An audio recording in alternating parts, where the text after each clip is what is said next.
ask Mário Dinis Ribeiro to the stage now to enter the field of surveillance and early detection and presenting us the MAPS approach, please.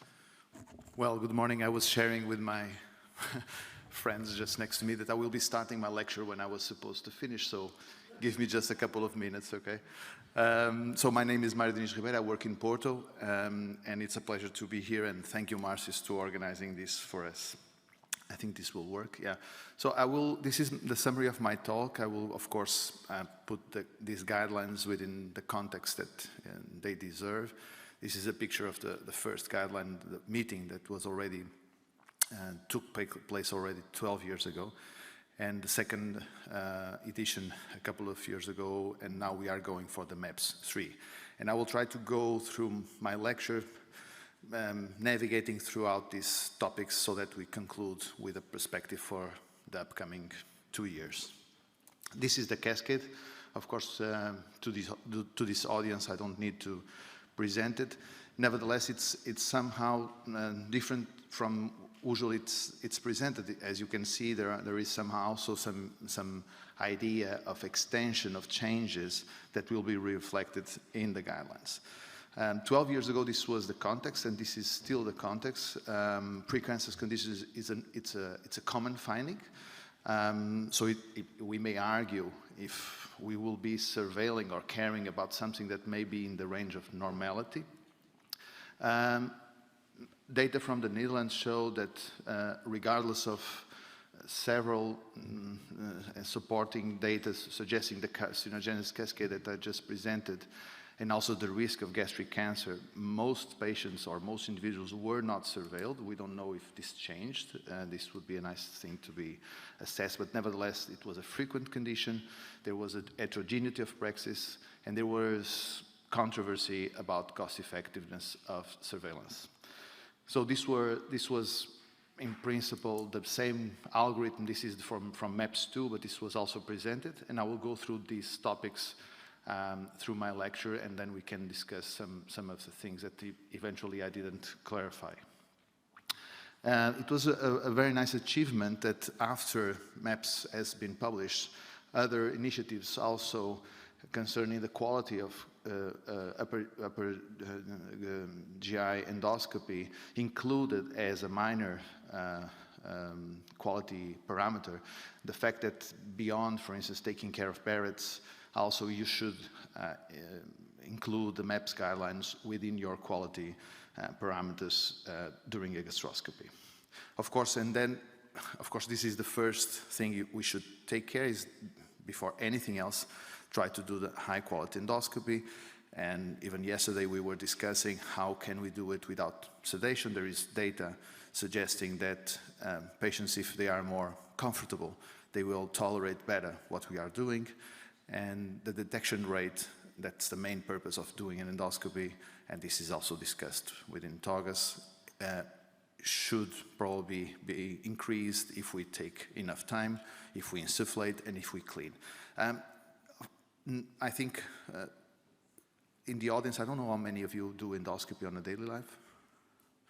Yeah, if I would be asking how many minutes you take in the stomach, 3, 4, 7, yeah, and that's the point. So we don't care too much about, yeah, we say that there is no Barrett's, then we go for the peptic ulcer, and the stomach is somehow neglected. It's a pink organ in between the esophagus and the duodenum for most European.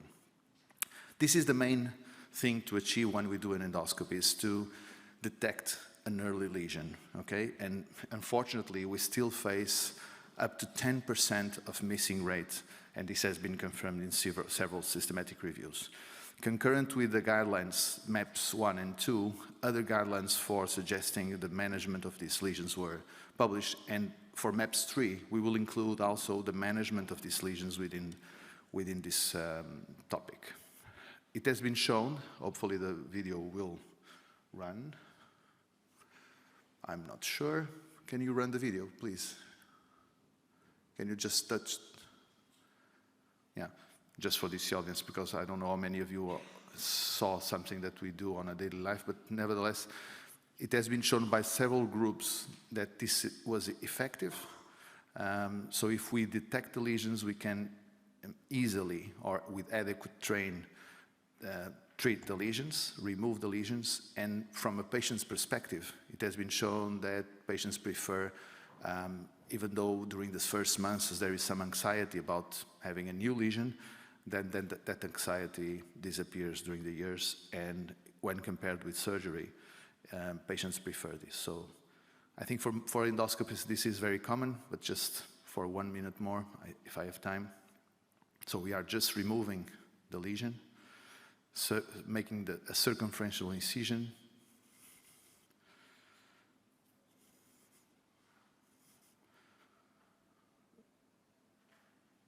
I know that there are non-health professionals in the room. I hope that I'm not. And then we are in the submucosa, and this patient would be treated. And this is now common in Europe. 20 years ago it was a challenge to be trained. Everyone had to go to the east. Now there are centers doing this on a daily life, even in the north of Europe where this event is rare. I think we can move. I think you can stop the video and then I will be moving here. Okay, so after resection of the lesion, of course, you need to adjust. And in principle, you can see the removal of these lesions as the best biopsy you may have. And then according to the findings, you will surveil. 2 points about surveillance after EST. We also need to change some of the practice. In the previous guidelines, it was suggested that you need to surveil these patients every year. We will probably push not to do this because the risk is not the same, and we need to reduce the burden of care for most patients. Then most patients will have a low risk of having a second lesion. Unfortunately, there will be others still requiring surgery, but also here, because of the aging population, we need probably to consider not to send to surgery all the patients. And we recently validated, and it was published this month in the validation of what we call the Cura risk scores that mostly consider size, depth of invasion, lymphatic and venous invasion, and vertical margins. And of course, if you have a vertical margin positive and lymphatic invasion, you should consider surgery more oftenly than if you don't have those.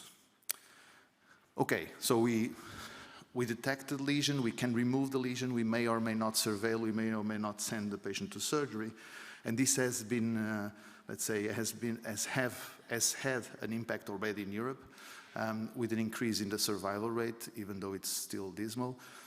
On the other side, we have the so-called premalignant stomach. That this was the first thesis that was pushed for MAPS-1, and it was not novel. There were several definitions of this.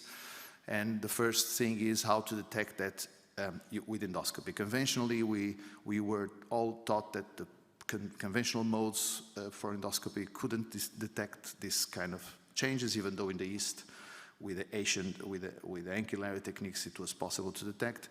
This was a systematic review done by Ilse, a PhD student by Marcis and myself, and based on the fixtures that she collected, we came with a simple classification that was not that different from the Barrett's classification on finding intestinal metaplasia. This was shown to be easily learnable, and it was shown that also in the West, we could use this complete assessment of the stomach to estimate the presence of extended lesions, and as you can see in the slide, it correlates quite well with Olgym. So whenever possible, after adequate training, it is possible to detect the precancerous conditions even without biopsies. Of course, this is controversial, and I will come back to that. In a naive patient, it will be almost impossible nowadays not to do biopsies. And this was recognized, as Peter already mentioned, in Kyoto. We published a case, so we followed somehow the validation of these conditions and assessments as it was done before for histology, and we compared in a case cohort study that those with scores of endoscopic intestinal metaplasia, higher scores were those where neoplastic lesions were found. And of course, as I was saying, if you are not adequately trained, if you don't have the systems that are probably available everywhere, but nevertheless, or in a naive patient, you should go for biopsies. at the regain consensus, it was dropped the mandatory need for the incisura biopsy, but you should use systems that are validated, also compared with another gold standard that you may consider for a trophy, that is the ratio between pepsinogen Gen 1 and 2. This is the Olga system. There may be some advantages of using intestinal metaplasia as the score to be used, or as the lesion to be considered, because it's more reliable among pathologists. But nevertheless, the message is you should go for the best endoscopy, you should detect cancer. If there is no cancer, then you should use your eyes to stage what you are seeing in front of you, and then you should make biopsies, and at this stage, 2 + 2 to make the assessment of both compartments. In a crossover trial, not made in Europe, not even in a high-risk cancer country, but in Los Angeles, we shown that if you do both technologies, saying endoscopy plus biopsies, if you don't see any change, you can detect most, or if all patients that will merit surveillance. So recently we came with the suggestion that in some situations, for instance, those patients already within surveillance, you may not need biopsies except if you see any lesion, or in those patients coming in, let's say, from low incidence countries, and again, you don't see any significant lesions, you could do biopsies mostly for the purpose of detecting H. pylori. Potentially, this could be the algorithm for MAPS-3, meaning that you may converge what you see in endoscopy plus the information that comes from biopsies, and only then stratify the patient and not go directly for the discussion of minute changes in the antrum and in the corpus that probably biological doesn't have any sense. Hopefully, we have another project, AIDA. These are preliminary data that eventually we could help us during endoscopy with AI processes that may, for instance, bring us or challenge us the natural history of all these changes. I will come back to that in one slide. As Peter said, we have been arguing if we could see or not regression of these conditions, but actually we have based all the evidence on random biopsies that in a multifocal process may not be the best way to do that. So if we would have an objective way of measuring what we are, let's say, following or intervening, that could be more interesting than basing only on random biopsies. Finally, if we detect that the so-called premalignant stomach, the best we could suggest during the last decade, even with low quality evidence, was to surveil these individuals every 3 years. And we showed in intermediate risk countries that this was cost effective to surveil these patients every 3 years. And also recently in the States, this was also suggested. Even a 5-year surveillance provided the greatest number of gains in terms of life expectancy per endoscopy performed, and it was cost effective. This was quite surprising. So I think the second paragraph says that heterogeneity also in terms of cost effectiveness seems to be disappearing. Honestly, I think the 3 years interval will be, let's say, diminished, because even though we have been suggesting 3 years, it's mostly due to a paternalistic approach, I would say.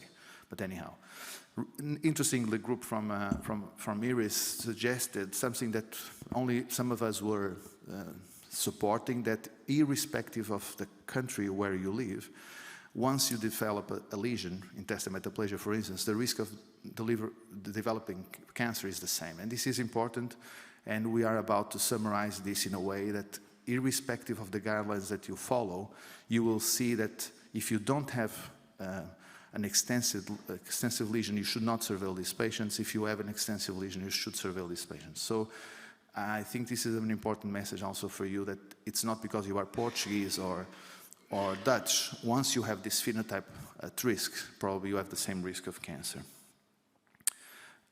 Of course, you can amalgamate other variables like the fact that you have family history, or if you have both, meaning that if you have already an extensive precancerous condition, and plus you have a genetic background that you may or may not be able to measure, you should intensify the surveillance. Again, there are no randomized trials showing that this is better than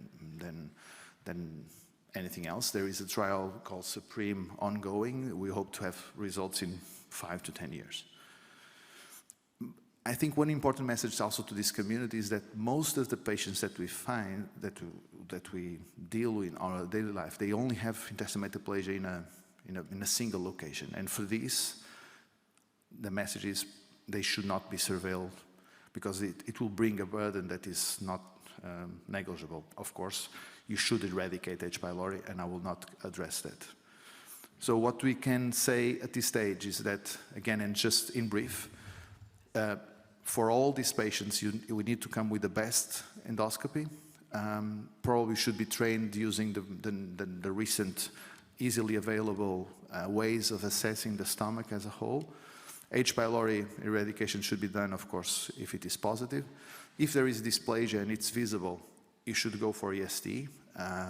Eventually, MR is also an option. And as you see here, every year surveillance is suggested. Probably we will be questioning this in MES 3.